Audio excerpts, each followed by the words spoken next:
How's everybody out there doing tonight? Welcome to Cup of Joe Live with Idaho Joe Evans. Go to our news site, kerberosnews.com. Get registered there. You can also go to our Patreon site, KTRD Media Group, and sign on, become a Patreon. Be part of what makes the news so great today. Independent media here through Kerberos, so many other independent sources out there. Go out, find them, do the right thing by them so that you can get an independent source for your opinion. Okay, I shouldn't put that. But that is what an awful lot of us are right these days, because we do not have the capability to go out and do the independent research, to do that independent journalism, to do the, what is it? We called it investigative journalism.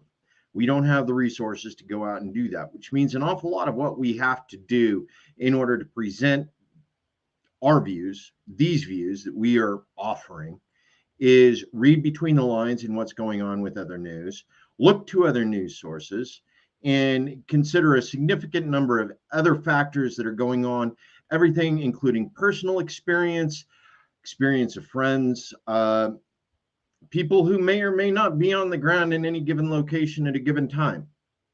These are the people that we need to depend upon in order to do what we can to help you understand better about what's going on in the world around us. Now, of course, you can take our opinions with a grain of salt. You can take my opinion with a grain of salt. But what I want to be able to do today is give you an alternative view of what is happening in the world around us, particularly at the national level. Now, then I get the opportunity to go through my normal production prerequisites. So you're not going to get the pretty slideshow with all of the maps and fun stuff today. But what we're going to open up with is, of course, the Ukraine-Russia conflict. It has been renewed. This is something we've been beaten to death for over a week now, almost 2 weeks, as we take a look at what's going on in the Ukraine, the Russian involvement with what's going on, why Russia stepped in. Did Russia need to step in? Why did they step in? Why did they choose the particular time in question to step in? And you see a number of different sources, some of them YouTube, explaining that, there's one particular YouTuber who 90 days put out his broadcast saying, war with Ukraine in 90 days. He nailed the invasion within 2 days, within his guesstimation, based on his analysis. There's an awful lot of other people that are involved with history, working not only with the Ukrainian soldiers, because we worked with Ukrainian servicemen in Afghanistan and Iraq.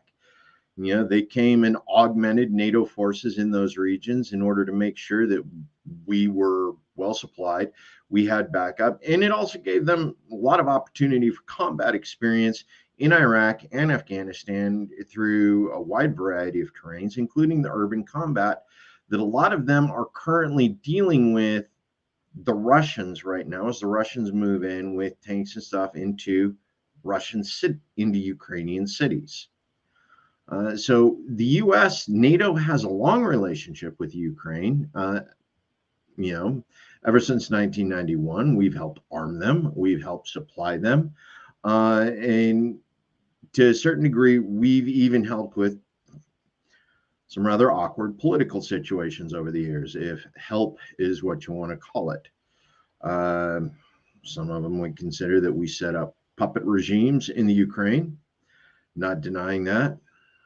It's probably a very real reality. The fact that the U.S. has continued to needle Russia, well after, Soviet Socialist Republic dissolved in 1991. We've continued to needle them, with small engagements around the world, keeping their fronts destabilized. We went into Afghanistan after they left. One of the reasons they were in Afghanistan in the first place was because of something they considered border security, the ability to maintain and keep the region. Now, this was back when it was USSR. So when the USSR dissolved and the Russian border actually collapsed in on itself as the satellite Iron Curtain became more realistic, um, or started to dissolve, and NATO started picking off former Warsaw Pact nations and making them NATO countries, despite previous agreements to the opposite. Um, so we've looked at situations where NATO's continued to get involved and needle Russia with regards to what it considers its border security or its buffer regions. Now, Ukraine is the gem of Eastern Europe. It really is. It has significant amount of agricultural land, and the history of this actually goes clear back to 1918, when the lines were drawn at the end of World War One. We actually gave Lenin the Ukraine as part of that peace accords that were settled at the end of World War One. Along 1933, while America was going through the Dust Bowl, Ukraine suffered heavily at the hands of the Russian government, with a large portion of their agricultural population being relocated. And here we are again, 2022, and the Russians are invading. Okay, this is cultural trauma. This is a long history. The Russians, regardless of the reason they are going in, even if they were to depose a puppet regime, a despotic puppet regime in the Ukraine, the Ukrainians would not receive that well for a lot of reasons. They got a lot of history, they got a lot of cultural trauma. So we continue to see the Ukrainians fight the Russians for very good reasons. Now, one of the latest interesting developments in what's going on is the Crimea River. And now this isn't actually a river, and the only reason why I called it the Crimea River was because of a internet meme that's going around that's saying Justin Timberlake was going to sign up with the Ukrainians to Crimea River. Anyway, the North Crimean Canal. This is an interesting thing because this is one of these major feats of architecture that happened in the 1960s, 1970s during the first Green Revolution. And this is interesting because it wasn't really green. What this was petro-agricultural revolution. This was using gas-powered machines to automate or reduce the workload associated with agricultural production. Crimea River took nearly 20 years to build, or the North Crimean Canal, 20 years to build. It's 250 miles of canal, freshwater, and it was piped through the Ukraine down into the Crimea Peninsula, and it was used to irrigate the Crimean Peninsula. That canal was 85% of the Crimean Peninsula's drinking water and irrigation water. 1.5 million cubic meters. Okay, cubic meters, not gallons. You guys will have to go through and figure out the math for that. But 1.5 million cubic meters is what was moved by that canal annually into the Crimea Peninsula in order to do agriculture as well as drinking water for the cities. Now, in 2014, the Ukrainian government, the Ukrainian military actually went in and dammed the North Crimean Canal so that there's no longer any water flowing in it. There's not been any water flowing in it for 7 years now. Now, when that represents 85% of the agricultural irrigation water as well as the drinking water in Crimea, you now realize that the Crimea Peninsula is dealing with a water shortage. Okay, the aquifers in the Crimean Peninsula are finally exhausted. The amount of money that the Russians have put into desalination plants in order to offset the lost source of water because the Ukrainian government was not turning the water faucet back on for any reason. You know, they could have been paid for it. You know, these were water rights. These were established water rights. And for those people who grow up in agriculture country, in farm country, water rights are a big thing. And when you get used to having water rights for 50 years, they maintain your crops, they keep the city water pot, that keeps water, fresh water going to the city so that people can continue to drink. And stay hydrated. Stay hydrated. If you guys need to drink out there, you can go ahead and get back. And Emelina, it's messed up.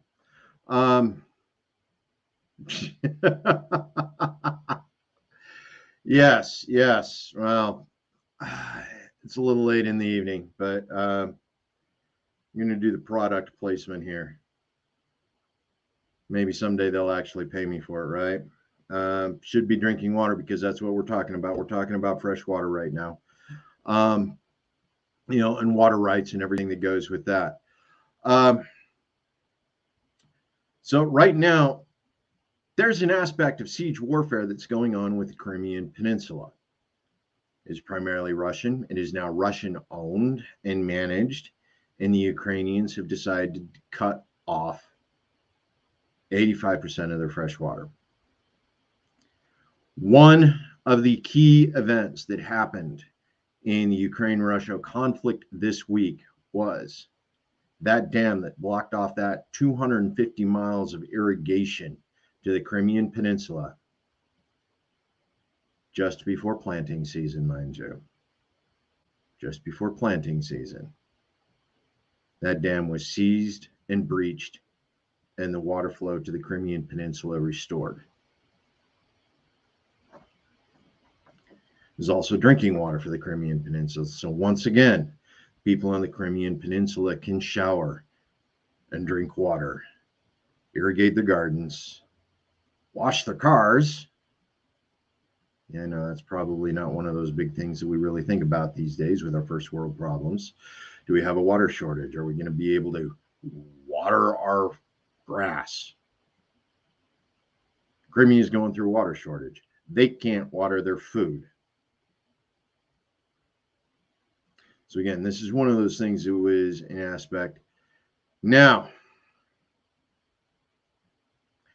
reason why this is particularly interesting with the way NATO is involved in all of this is this has been an issue that's been brought up often with United Nations Security Council, of which there are 3 NATO countries with veto power on the Security Council, in addition to China and Russia. Russia can bring up this issue of humanitarian crimes, because that's essentially what this is. This is depriving an entire population of water that they had become accustomed to receiving for 7 years. Russia can continue to bring it up in the UN Security Council. And at least one of those NATO nations will be there to veto Russia's concerns.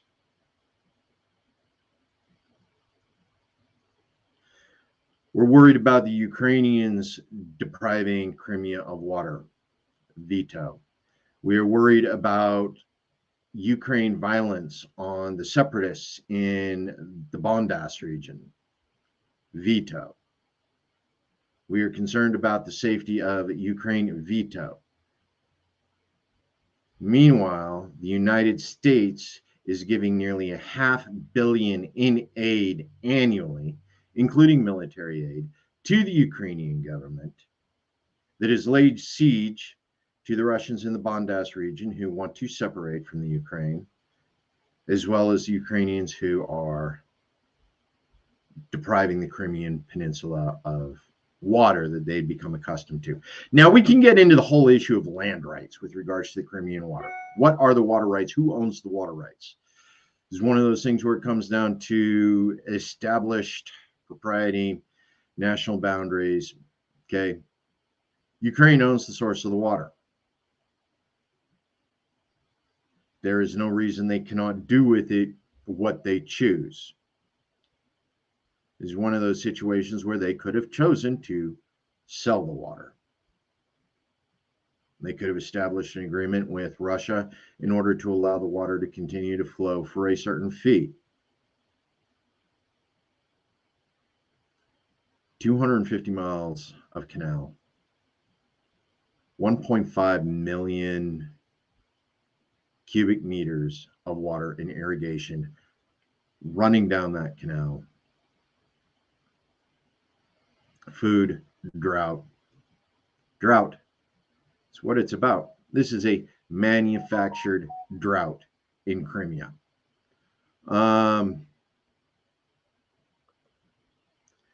Right? 3 countries most likely to start wars have veto power over the body designed to stop wars. Russia goes to the UN Council. We are concerned about the United States' unilateral actions in Iraq. The US goes veto. China goes, we are concerned about we are concerned about NATO's actions in Afghanistan. Veto. Russia, we are concerned about NATO's actions in Yugoslavia. Veto. 3 countries most likely to start wars have veto power over the body designed to stop wars. Okay. It's not a good scenario. And yeah, Michelle, water rights, defining issue in the future of the US and abroad everywhere. Right now we have commodified water in the United States.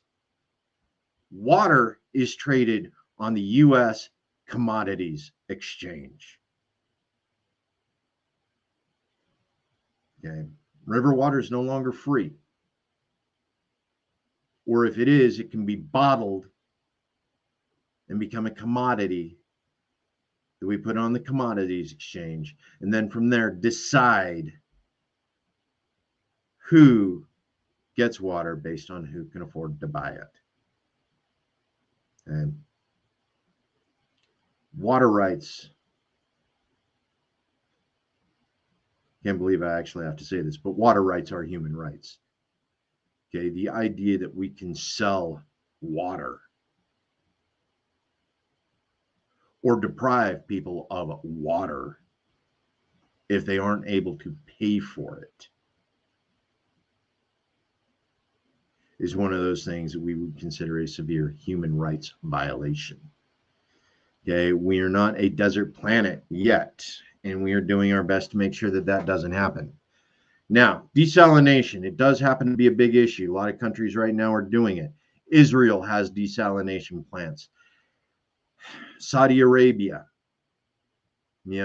honestly, we could be doing desalination plants in many of the coastal areas right now.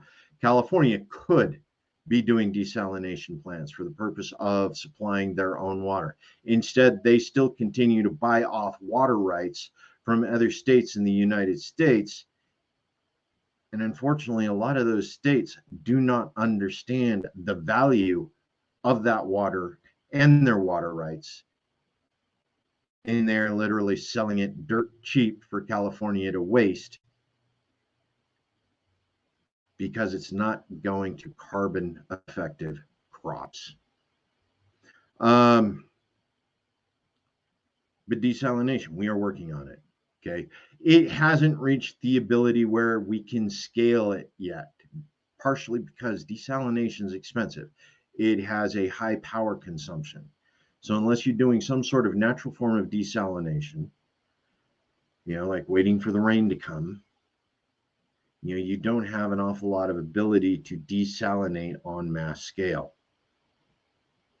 It's one of those things where anything that interferes with the atmosphere's ability to evaporate ocean water and transport it back over the land so that it can drop all of that fresh rainwater onto land continues to be a significant problem. And as we continue to pollute the oceans, yes. So here's my green thought for the day. Okay. The green thought, we are building a greener nation. That is one of those things, is pay attention to what it is you buy, how you use it.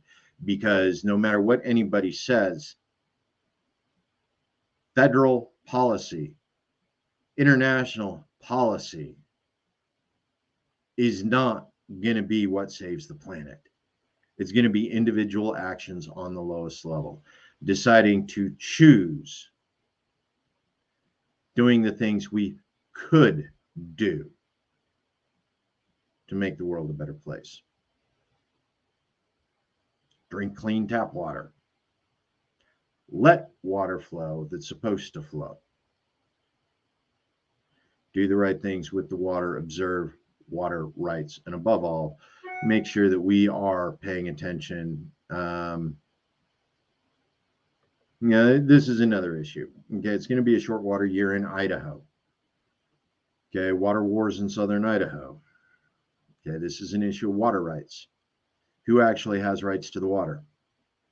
We're going to see that in more and more agricultural areas. And as we continue to develop these problems with the extremes between El Nino and La Nina, the water in different regions, if we don't do what we can to beaver up, yeah, I know that's a fun one. Okay. Now I'm going to go there because I got a little bit of time, folks. Beaver up. Okay, back in the 1950s, one of the things that we ran into problems with here in the state of Idaho was the fact that deforestation had caused some problems with a lot of our water flow. And the water flow in our wilderness areas was simply moving too fast. Why? Because we had depopulated the region of the keystone species that helped control water flow and create watersheds that retained water so that, the flora, the plants, the trees, the underbrush, all the things that fed the animals and slowed the flow of the rivers would work. That keystone species was beavers.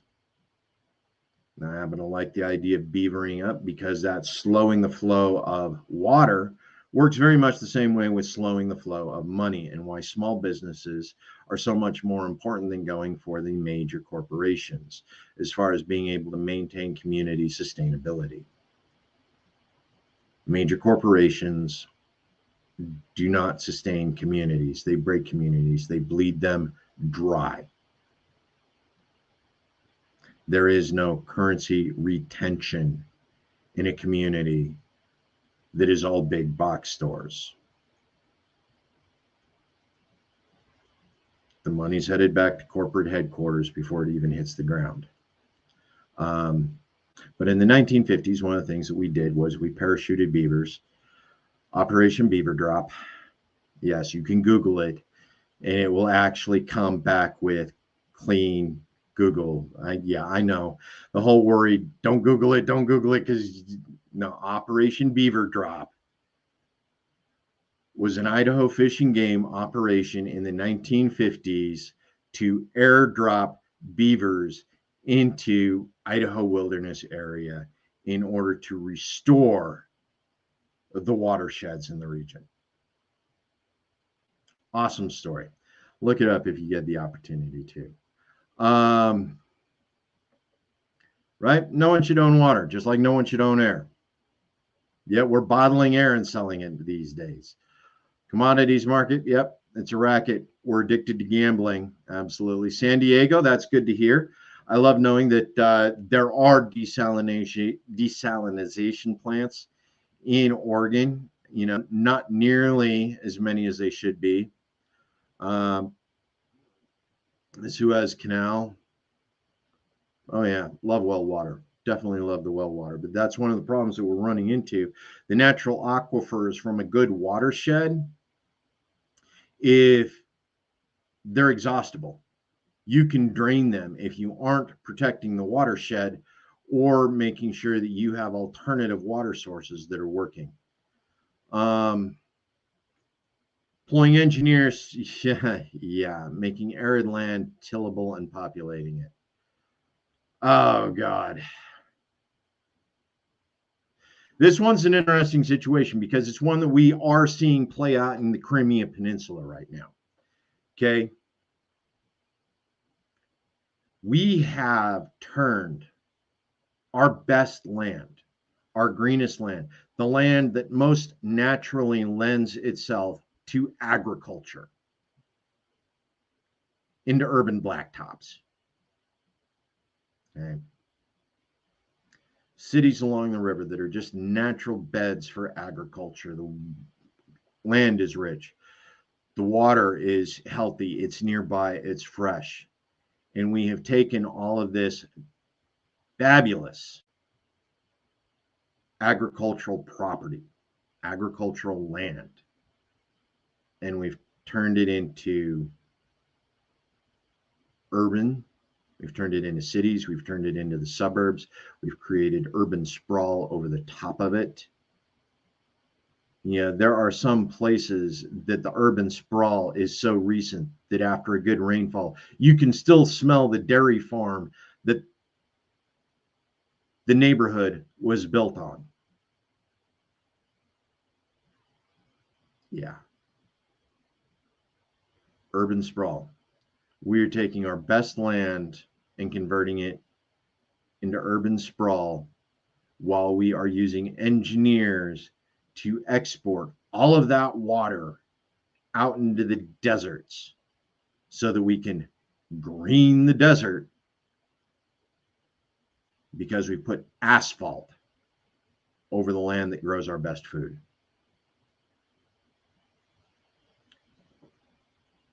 And we're watching what happens when that water dries up in Crimea right now.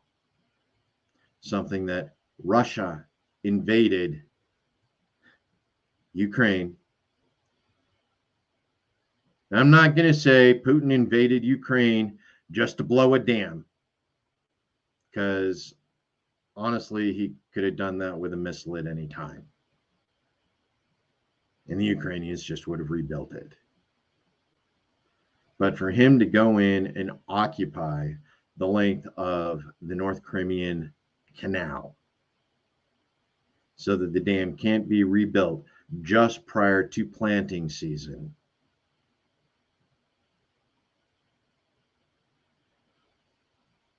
while US and NATO are going through their own issues with supply chain management, should tell us something about intentions. Colorado River, huge fights over the water rights of the Colorado River. It's cold in Minnesota. You got 11 lakes. Nestle's buying water out of 2 of them.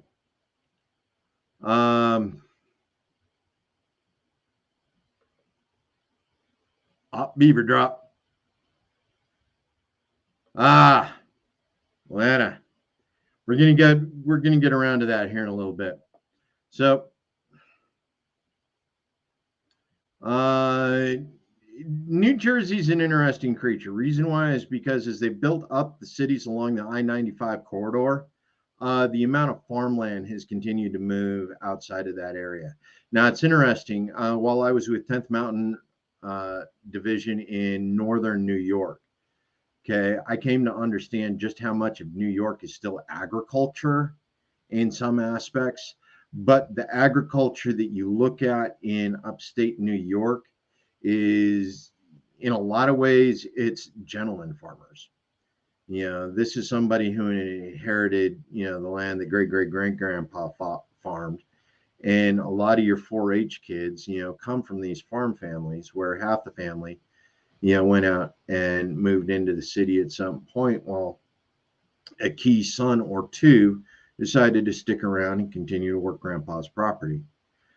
So you don't see the same level of industrial farming that you get through the Midwest, the breadbasket, and what goes on in the West in California, where you literally have corporations that own hundreds of thousands of acres of farmland, that they use to produce specific products. And yeah, corporate land management in agriculture is absolutely atrocious because you have the same problem with corporate land or corporate land management is because it's how much can we suck out of the land in the shortest amount of time to make sure that profits are maintained. So they're shooting into, they can't do the nine, actually they can because a lot of plants do manage to work within the 90-day cycle. Um, but how fast can you turn over the crops? What do you need to be able to turn over the crops? Do we care about how damaging we are to the land as a whole in relationship to the profits that we need to pull from the land in order to continue to maintain the lifestyle that we want to live? This is the problem that we run into with corporate farms, especially when these agricultural corporations are public offerings. In order to keep moving the money on the commodities exchange, in order to keep moving the money on the New York Stock Exchange, they have to cycle through at a very specific rate, which of course means capital decides what gets produced, not necessarily the needs of the people in question. Okay, now, one of the things why this is such a big issue is because what this amounts to is because Crimea did separate. It is Russian soil. It is now being starved. And at any time, NATO could have come in and said, turn the water back on. And the Ukrainians probably would have. That wasn't what NATO wanted. Okay.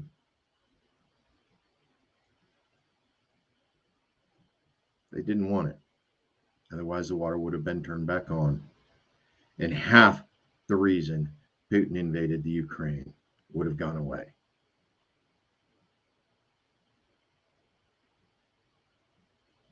Additionally, because the Donbass region, Crimea, those areas wanting to be separate from the Ukraine, that $500 million every year that the US sent to the Ukrainian government was used to starve out the Crimean Peninsula by denying them irrigation water, as well as continued conflict with staged battles between Ukrainian loyalists and Donbass separatists in urban areas in the Donbass region. Again, something NATO could have averted, especially considering we were paying $500 million a year in order to maintain the status quo.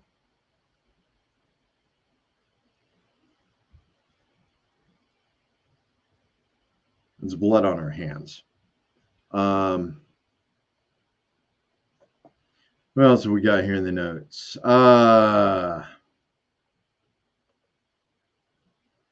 Apple orchards. 3 acres is tiny, man. That's almost what we call sustainable micro farming. Set it up. You have the farm. You have a number of other things associated with it. Okay. He actually meant urea, which is piss. Major urea, nitrogen fertilizer shortages coming this season. Russia and China, major exports. They've closed the tap in response to the current conflict. Right? Because we didn't let Russia do what they wanted to do, they're not going to give us our fertilizer. Ironically, Simplot is going to be able to charge a premium. Invest in Simplot if you're really interested in investing in the doom of America. Because right now, Simplot has holds the market for nitrogen-based fertilizer supplements for agriculture in the United States right now, which ironically happens to give an awful lot of Eastern Idahoans cancer. That's a completely different topic and a very long discussion. Massive grain purchases and hoarding. And this is another situation, okay? Prior to all of this going down, wheat, grain, rice, beans, Chicago Commodities Exchange. China bought futures out the yin yang. Okay, China bought futures out the yin yang, which means even if we do produce the food, China gets first dibs.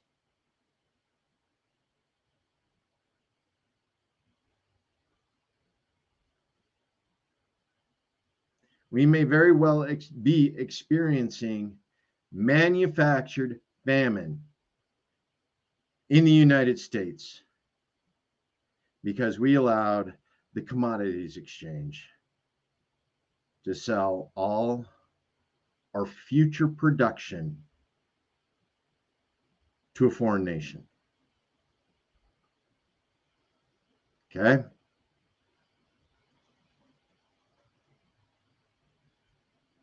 And we allowed that to happen while spending $500 million a year sanctioning ethnic violence in Ukraine.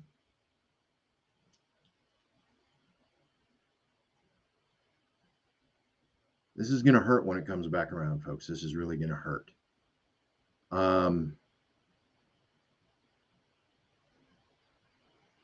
Will we be able to survive? Yes. Will we be able to make it through? Yes. You got community organizers. You have local farms. You have local producers. You have community gardens. Atlanta, Georgia turned into a dilapidated section of the city, or was it Detroit? Either way, one of them. I think it was Detroit. Turned a dilapidated section of the city into a community garden.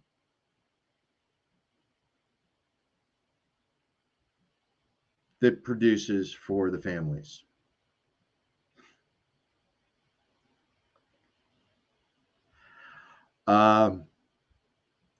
Dude, we lost the chess match. Yeah, Chinese checkers. You remember that one, the little marbles with the little 6 points, Chinese. Yeah, we weren't paying attention. We were not paying attention at all.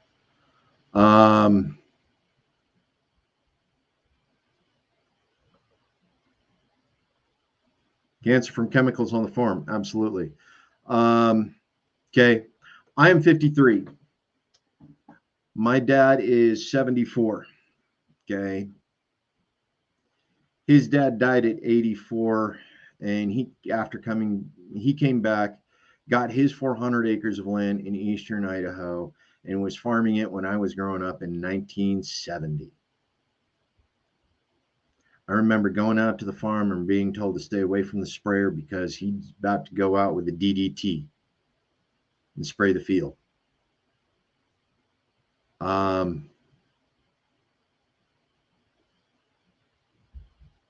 The carcinogenics that were in that fertilizer, in the weed spray, in all of that, it still exists in the products we continue to use today. They aren't going away. And this goes back to the issues of corporate farming. Okay. We wish we could take better care of the land, but because the profit from our agriculture is being sucked out in the commodities exchange, the ability of the producers to actually take good care of their land and create long-term sustainability continues to be hampered because they don't get paid well enough to do it right.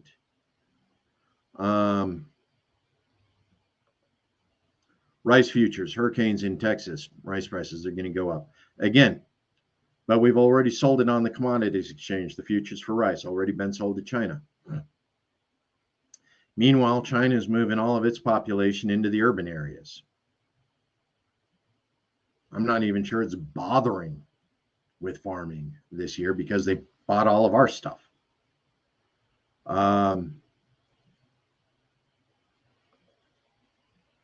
Yeah, rice farms in Winnie, Texas. All for nothing 388.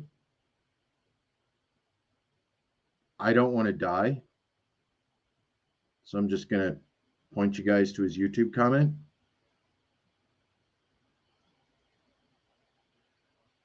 I do like my hide kind of where it is right now. Small farmers are being squeezed. They are all the time. Unless you were born with enough wealth in an appropriate area to maintain some sort of niche market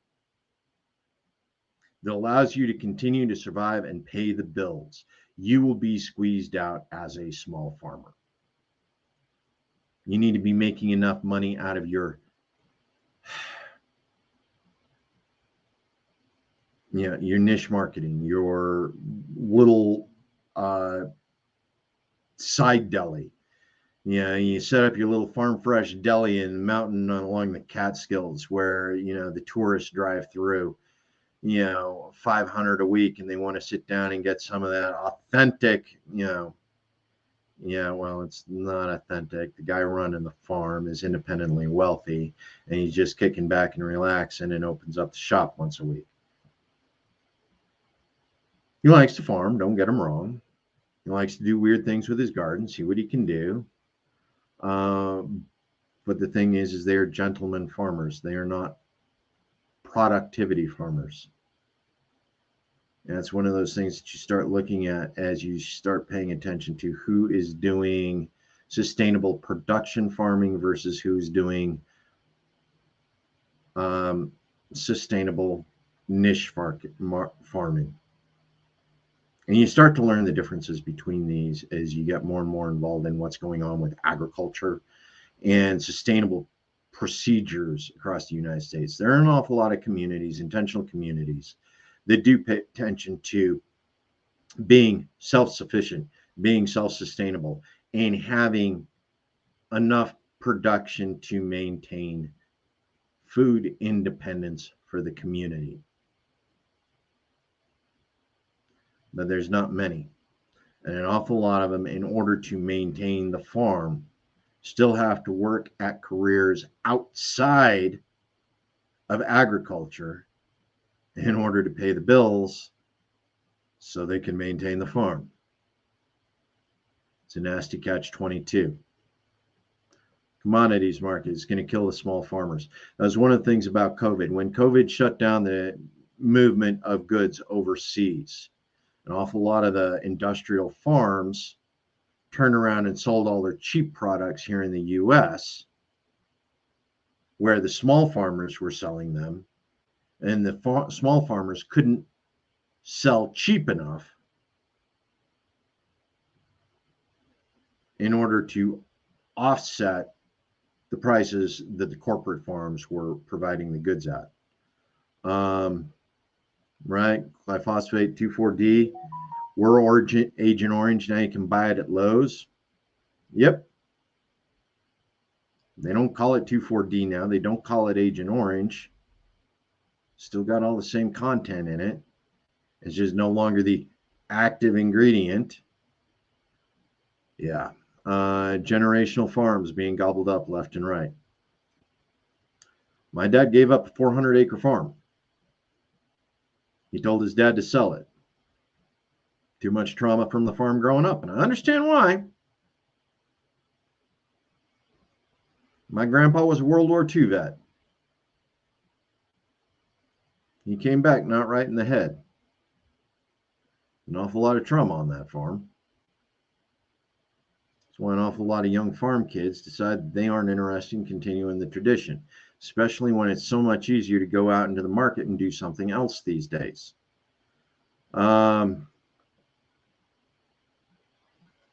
Sustainability. It doesn't take a lot of acreage to actually create sustainability or to augment.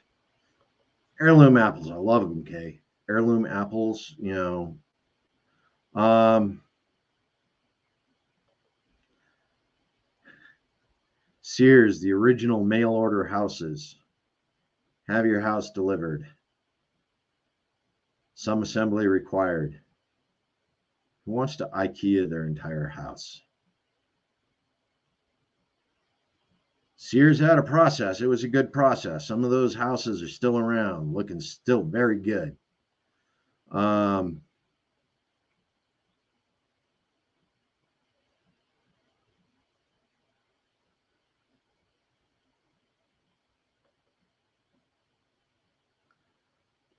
I had an uncle who had a calf as a 4-H project.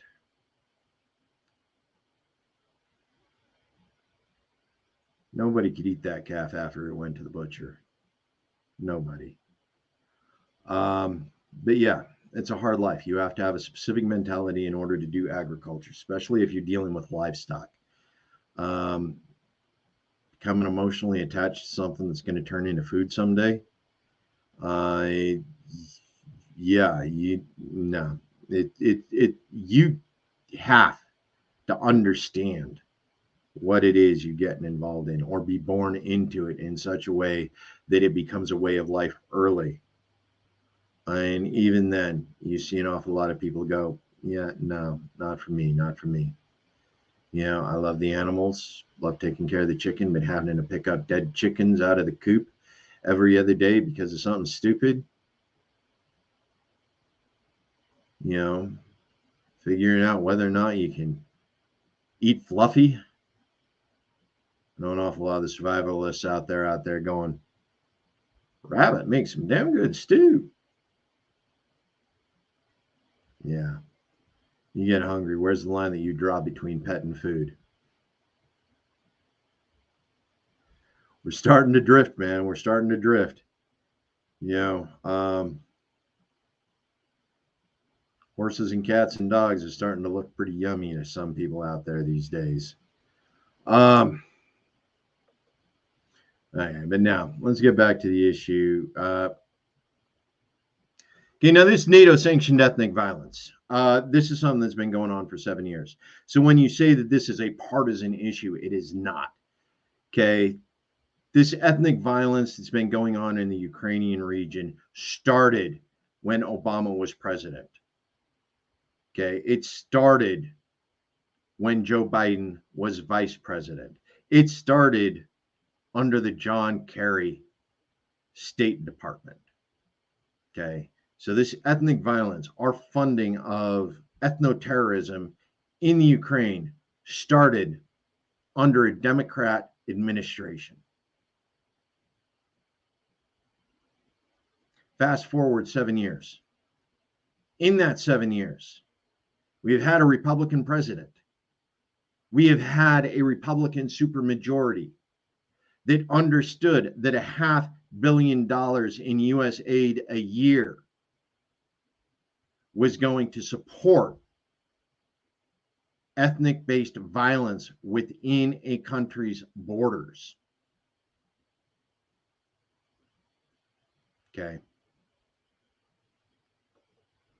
This is why Dump the Incumbents is so important. Okay. We have a show, Joe Firestone, my alternate alter ego from Virginia Joe instead of Idaho Joe. Anyway, Virginia Joe runs a show called Dump the Incumbents. And what this talks about is the damage that's associated with how incumbents have affected the global stage and the US stage, economically, politically, militarily, etc. Okay, the fact that both parties understood and knew that the US was funding ethnic violence in Eastern Europe. Okay, I don't care why they were fighting. I just know that we funded it, knowing they were using our resources and our military equipment to kill Ukrainian citizens because they wanted to speak a different language. Okay? It's where we're at. Every politician that voted to continue U.S. aid to the Ukraine for the last 7 years is guilty of supporting that ethnic violence. This is one of the reasons why we need to dump the incumbents. This is one of the reasons why we need to clean the House. This is one of the reasons why we need to clean the Senate. We have people that knowingly and intentionally supported Ukrainian on Ukrainian violence for 7 years. And a lot of them are up for re-election this year. Everyone in the House is up for re-election. So when you step back and you go, I don't want somebody who paid to have Ukrainians and Russians killed.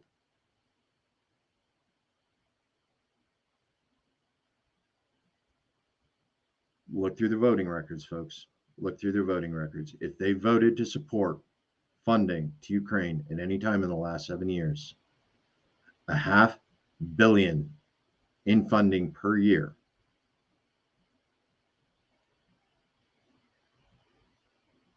they voted in favor of ethno-terrorism. Dump the incumbents. If you want peace on earth, dump the incumbents. If you want communities in war-torn regions of the world, anywhere, you need to dump the incumbents. I'm up to 4 times. Probably said it a few more times. What's the magic word here? 7. Dump the incumbents, dump the incumbents, dump the incumbents. We cannot sustain the trajectory of the U.S. as a dominant world power for good as long as we continue to maintain incumbents that fund ethno-terrorism anywhere in the world. Okay. From a peace perspective, from a sustainability perspective, from a global trade perspective, from a global community perspective. And yes, this is a global community now. The United States has refugees from every war-torn nation on the planet.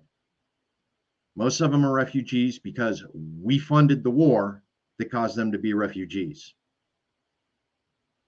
Okay? We have expatriates living in every nation of the world right now. We have expatriates reporting on the ground in the Ukraine. We have expats in Russia reporting with what's happening on the Russian front, Russian population, their protests in Moscow, in St. Petersburg. Those of us who play online games, our Facebook connections, are multinational. They're multi-ethnic. Yet somehow through all of that, we've managed to find a common bond in something.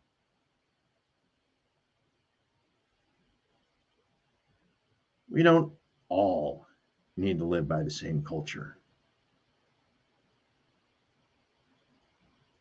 But if we keep killing people over stupid stuff, because some incumbent wants the oil under the ground in a specific country, we're going to continue to have problems with sustainability.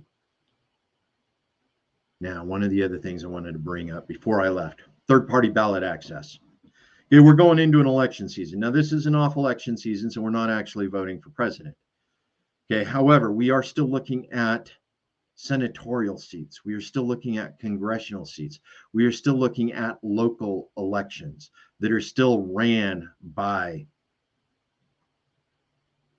political parties, that are still ran by the Republicans, that are still ran by the Democrats, that are still ran by politicians that swear loyalty to a party that, again, has supported ethnic violence for the last 7 years, at a minimum. I know some of you out there can actually go in and find, well, there was this that we supported before that, and the other thing before that. And, we can honestly track back, all of that stuff as we go on. Bosnia during the Clintons, again, we wanted something and we allowed it to perpetuate so that we could justify NATO involvement, US military involvement. Yep, Ike did. He really did. He did try and warn us. The $500 million we gave to the Ukraine, imagine what that could have been done to relieve domestic issues. We wouldn't have had to sell all of our wheat futures to China on the commodities exchange. Thank you, Sandy. Absolutely. The Marshall Plan. And yeah, the Marshall Plan. Let's pay ourselves to get rich rebuilding something that we blew the holy living hell out of. That has been our pattern for the last 50 years now. Going to South Korea, blow them up, pay ourselves exorbitant amounts of money to rebuild them. Go into Vietnam, blow it up, pay them large amounts of money in order to rebuild. Iraq, Afghanistan, Yugoslavia, Libya. All of these were with the intention for no big contracts, for friends of the government to go in and get paid to fix everything we broke. I'm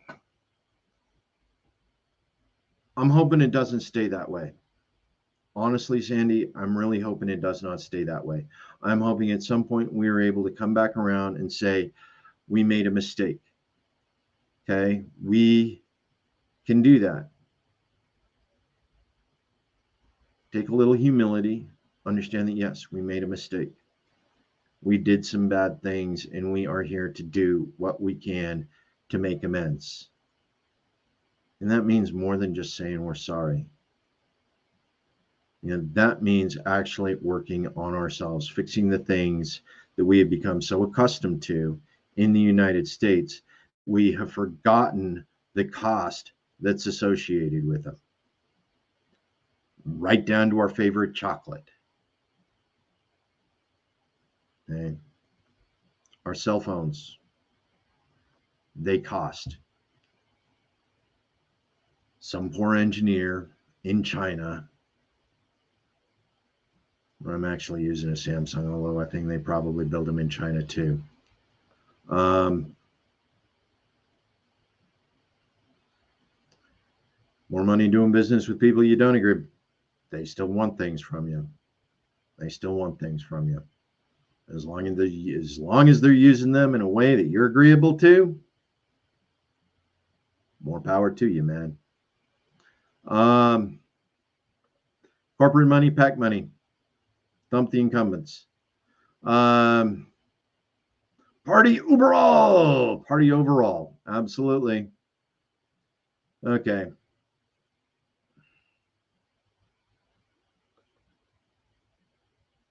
Honestly, if we were to use crop embargoes, it would completely tank the Chicago Commodities Exchange. Because if we use the crop embargoes, we're basically recalling everything that we had already sold to someone, which means we'd have to give significant amount of money back, significant amount of money that we don't have. We've already 30 trillion in debt. We've committed to another 7 trillion in spending according to the State of the Union address. And we don't have the money to buy our way out of this because of the way our government has handled our fiat currency. Of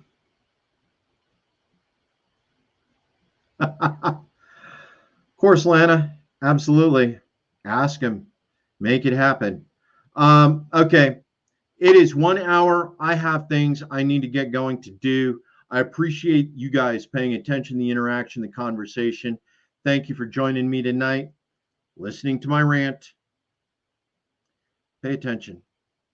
The world is changing. We need you to evolve. As long as you got friends, family, and community, you make anything happen. Peace.